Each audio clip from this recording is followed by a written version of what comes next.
હાલ ગુજરાતના ચોમાસાને લઈને ખૂબ દુઃખદ ખબર સામે આવી રહી છે। ગુજરાતમાં ચોમાસું હવે તેની સંપૂર્ણ તાકાત બતાવવા તૈયાર છે। હવામાન નિષ્ણાત અંબાલાલ પટેલે આગામી 15 દિવસ માટે રાજ્યમાં ભારેથી અતિભારે વરસાદની આગાહી કરી છે, જેના કારણે અનેક વિસ્તારોમાં પૂર જેવી સ્થિતિ સર્જાઈ શકે છે। અંબાલાલ પટેલના મતે જૂન 25 થી રાજ્યમાં સાર્વત્રિક વરસાદની શરૂઆત થશે। ખાસ કરીને જૂન 26 થી જૂન 30 આસપાસના સમયગાળામાં ભારેથી અતિભારે વરસાદની શક્યતા છે।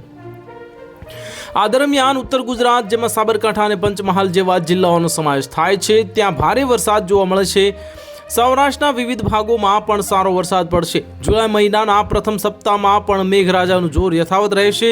દક્ષિણ સૌરાષ્ટ્ર, મધ્ય ગુજરાત, પંચમહાલ, ઉત્તર ગુજરાત અને સાબરકાંઠાના વિસ્તારોમાં ભારેથી અતિભારે વરસાદની સંભાવના છે। આ સમયગાળામાં 3 થી 10 ઇંચ જેટલો વરસાદ નોંધાઈ શકે છે। અંબાલાલ પટેલની આગાહી મુજબ જુલાઈ 9 થી 15માં પણ ધોધમાર વરસાદ થવાની શક્યતા છે, જે નદીઓ અને જળાશયોમાં પાણીની ભારે આવક કરી રહી શકે છે અને પૂરની સ્થિતિ સર્જી શકે છે। આ આગાહીને પગલે તંત્ર અને નાગરિકોને બંનેને સાવચેત રહેવું જરૂરી છે। તો ગુજરાતના મેઘરાજાએ ધમાકેદાર એન્ટ્રી કરી દીધી છે અને હવામાન વિભાગે આગામી દિવસો માટે ભારે વરસાદની આગાહી કરી છે। તો સૌરાષ્ટ્ર અને કચ્છ પર અપર એર સાયક્લોનિક સર્ક્યુલેશન સક્રિય થતાં રાજ્યભરમાં સારો વરસાદ જોવા મળે છે।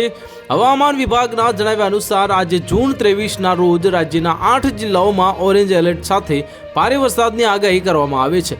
તો હાલ માટે આટલું જ। મળીશું નવી અપડેટ સાથે। જો તમને અમારા વિડીયો પસંદ આવતા હોય તો વિડીયોને લાઇક કરી દેજો, ચેનલને સબસ્ક્રાઇબ કરી બાજુમાં આવેલા બેલ આઇકનને દબાવી દો, જેથી તમને આવા સમાચારની અપડેટ મળતી રહે।